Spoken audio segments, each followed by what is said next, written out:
is Friday. All right.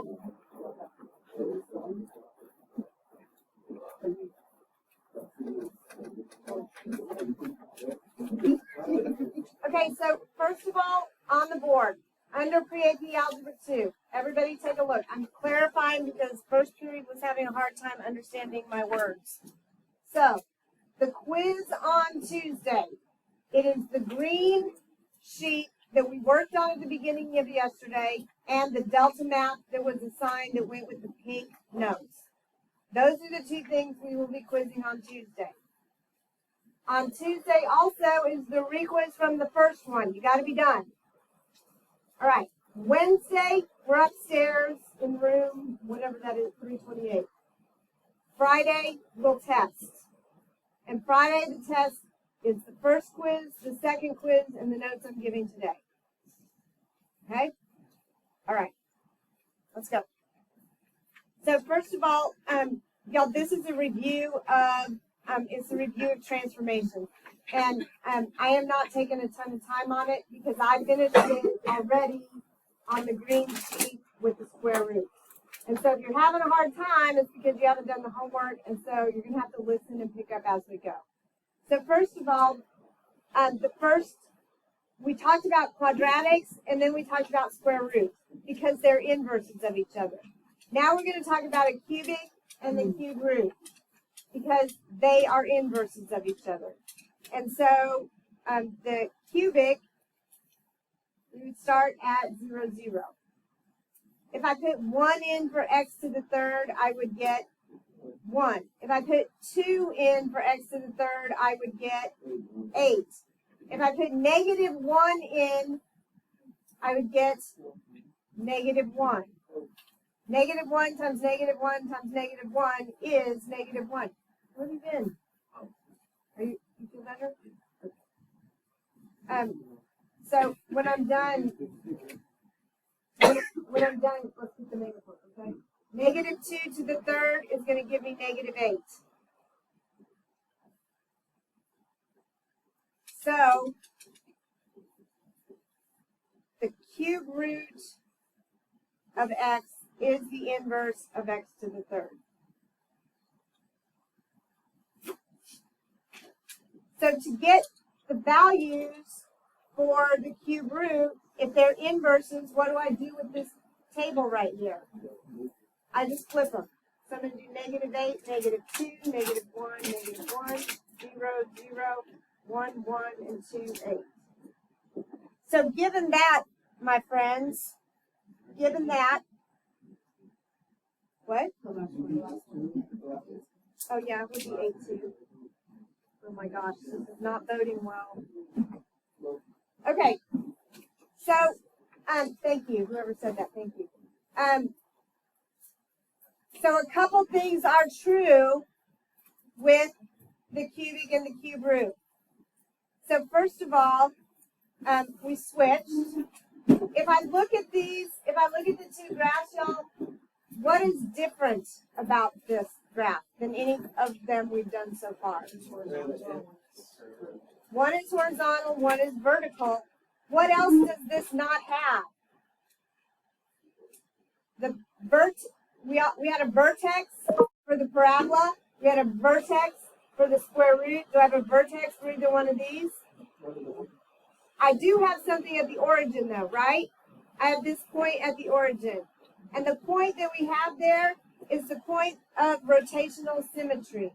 And y'all, that's a fancy way of saying, if I look at this graph, and if I take my paper and I turn it 180 degrees, it is the same graph. That is rotational symmetry. If you look at the cubic, if you look at the cube root, I do the same thing. It's the same if I turn it 180 degrees. And that is rotational symmetry. We are rotating around one point, and it's the same graph. Okay. So next I'm going to talk about the transformations, and this is where I am not taking very long. So what do y'all say? Lock in? Everybody lock in. All right.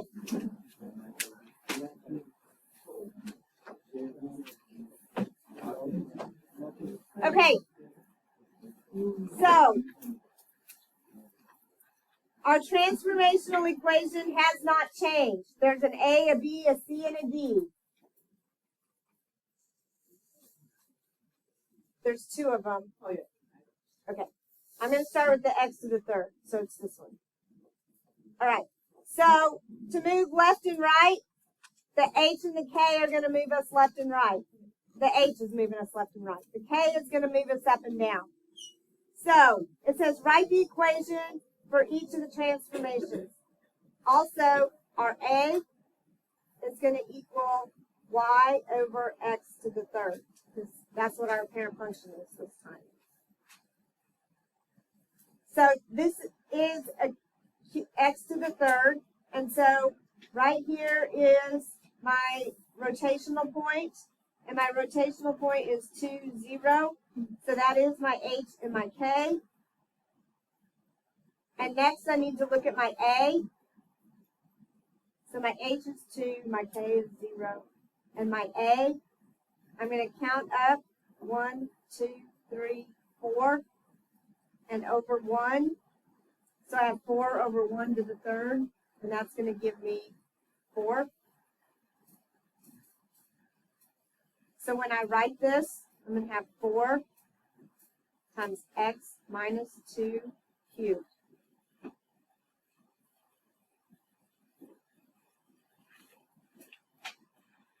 And we like things that we can get right every single time, no matter what. And no matter what, the domain and range never change. Points.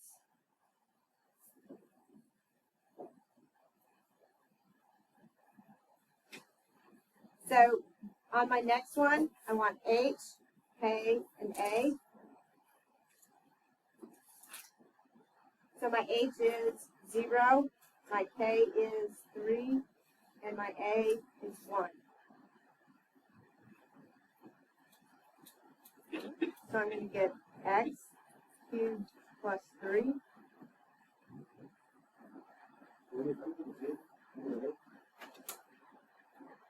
We just write it down.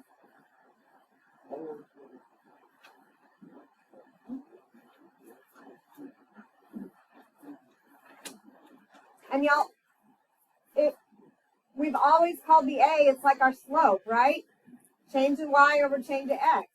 And so when we did quadratics, it was y over x squared. When we did square root, we did y over the square root. Well, now it's cubic, so it's x to the third on the bottom. Okay, Micah, you two, if you cannot sit still and pay attention, move.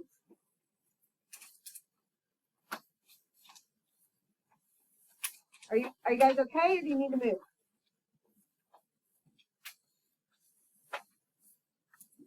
If I have a negative on the outside, it's a reflection over the x-axis. If the negative moves to the inside with the x, then that's a reflection over the y-axis. So the negative is on the outside this time, so I'm going to reflect over the x.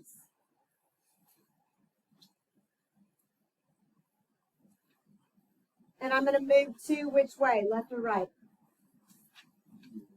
To the left.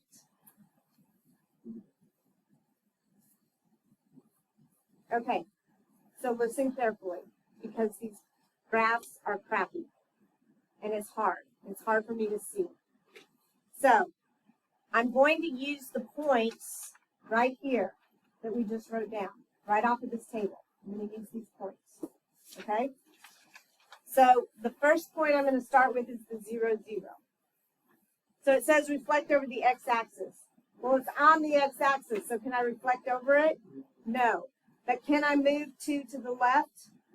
So I'm going to take this point, and it's going to go right here. So my next point is 1, 1. Right off the table. Does everybody see 1, 1? Okay.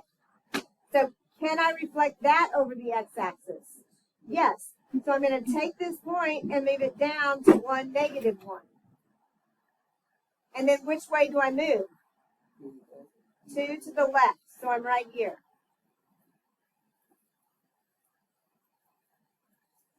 And y'all, this is where I ran into problems on the last, because our next is 2, 8, and it's off the graph, right? So we're going to just leave that for right now, and I'm going to go to the -1, -1, which starts right here. Can I reflect that over the x-axis? So that goes up, and then which way do I move? 2 to the left. And so we're going to use these 3 points, y'all, and I know it's not ideal, but the graphs are so bad. If we do the others, it's confusing. And so here is my x to the 3rd.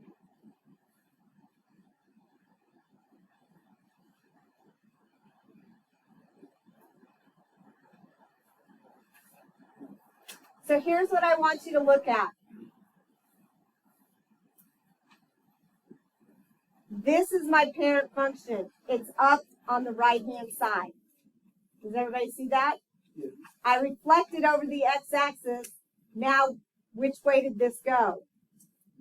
It's down. Okay? So the next one that's next to it, it's a reflection over the y-axis. So where would this go? It would go this way, right? And this would move that way. Okay? All right, let's go down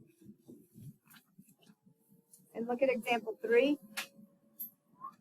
This time, I have a vertical stretch of 2.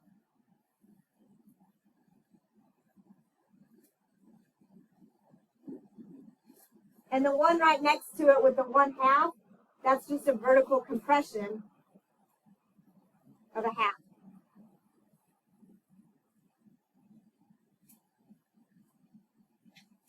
And the vertical stretch, whether it's a 1/2 or it's 2, you multiply that times your y value. We multiply times y.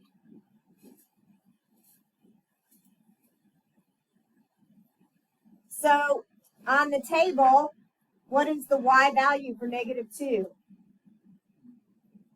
-8 times 2 gives me -16.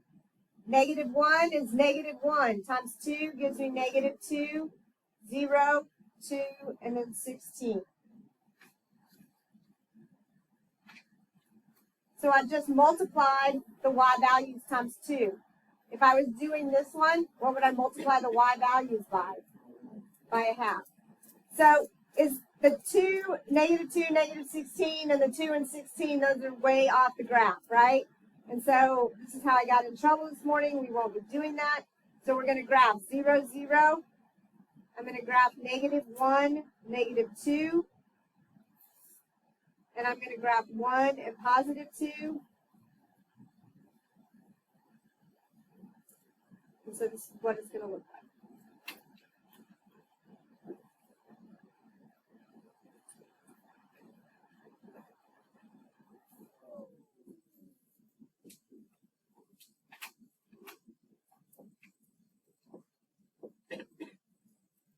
Okay, so first we read off of a graph, now we graphed, and the last one is, it's the words.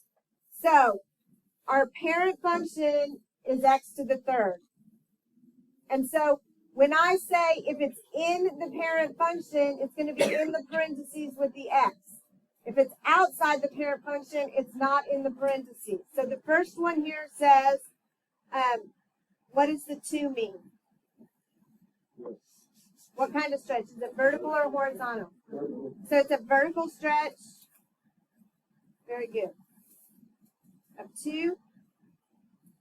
And next, where would the reflection be? What would it tell me? If there was a reflection, I would have a negative, and I don't have one. And my translation, the 3, is that left and right or up and down? So I'm going 3 up. So when I write my function, then I'm going to write 2. I'm going to put the x in parentheses so you get in the habit of doing that. And then we're going to say +3. And the range and domain does not change.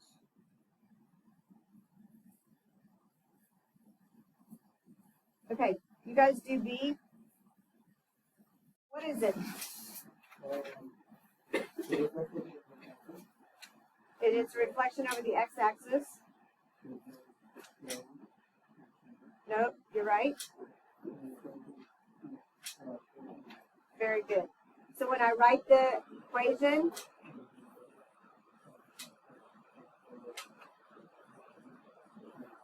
perfect. So the only thing that's going to change on the next one, y'all, the only thing that's going to change, you see the negative that's in front of the x? Just like the square root, the x has to be by itself. So we have to divide out that negative. So when I write this, I'm going to write negative x minus 3 cubed plus 5. And that's going to give me a reflection over the y-axis. I'm going to translate 3 to the right and 5 up.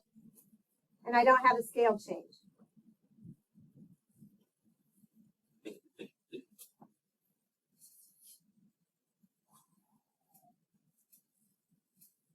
Okay, last one, you do.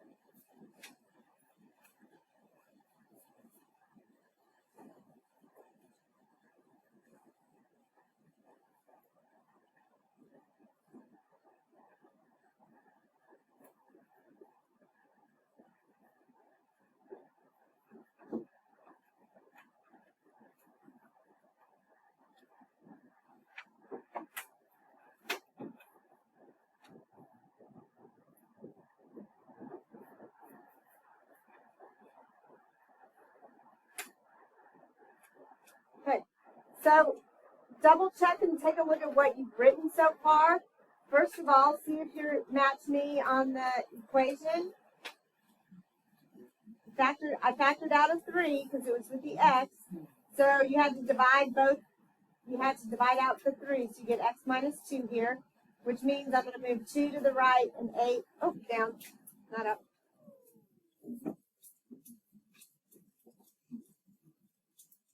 Okay. Yes. Correct. So the next thing I had to ask you is this. The 3 is on the inside. So it is definitely a scale change. What kind of scale change? Horizontal. Vertical is on the outside. So we're going to do horizontal. Okay, so why? You're right. It is. It's a horizontal compression. What do we know about our x's? They lie. They lie. Yeah. So it's a horizontal compression of what?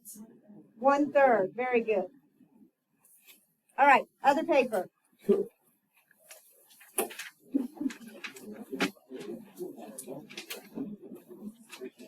Okay, so this time we're moving even faster because this time it's the exact same thing except with the cube root. The a we're going to find with the y and the cube root of x. So when I look here, my rotational point is 0, -2. So h, k, and a is what we need. So my h is 0, my k is -2, and my a is 1. So when I write, I'm going to write the cube root of x minus 2. And the domain and range don't change.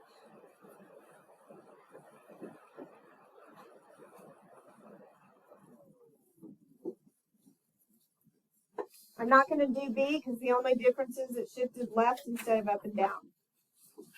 Turn over.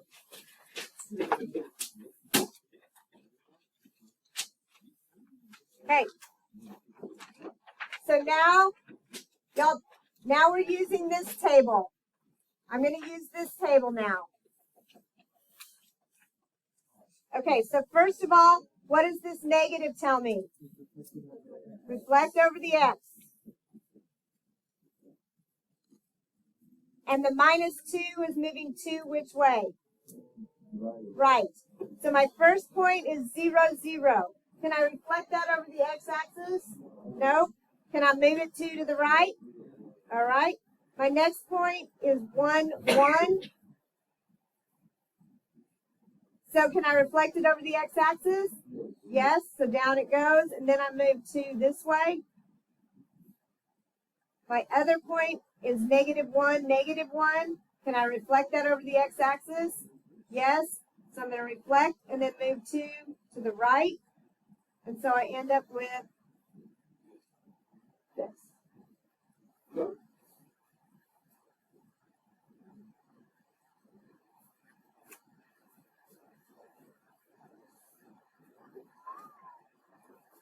So go down to example 3. I'm going to multiply my y values times 2. So this is going to give me -4, -2, 0, 2, and 4.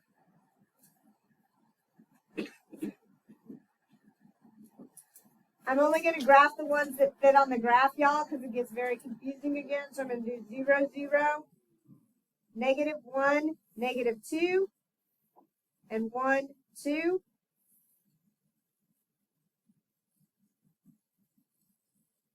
And so that gives me this.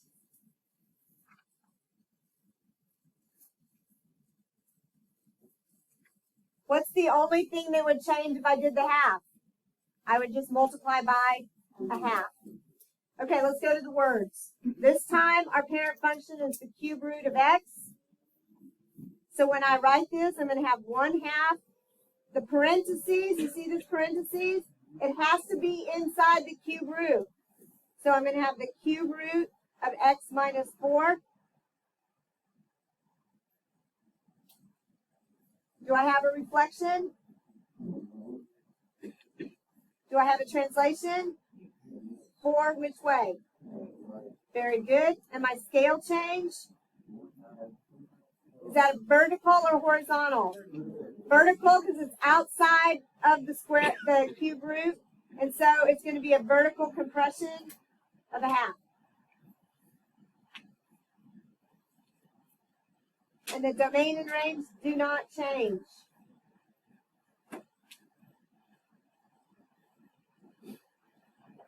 Okay, the next one I'm going to do is C. What do I have to do before I start?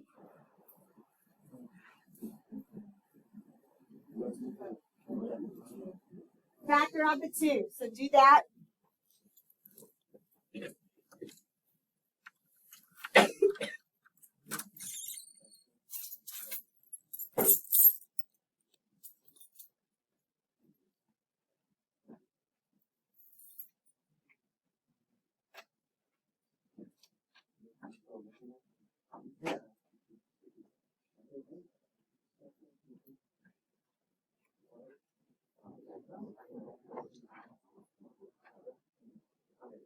So when I factor out the 2, is that under the cube root or outside the cube root? It's under, so that is a what? Is it horizontal or vertical? It's horizontal. So x plus a half here, and then minus 1.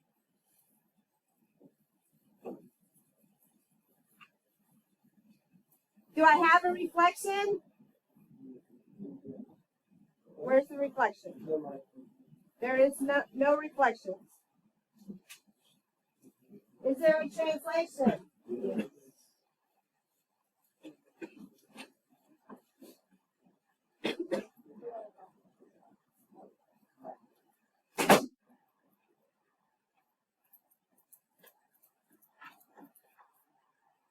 Okay, so the 2, what's it going to be? Horizontal compression of what? Yes, sir.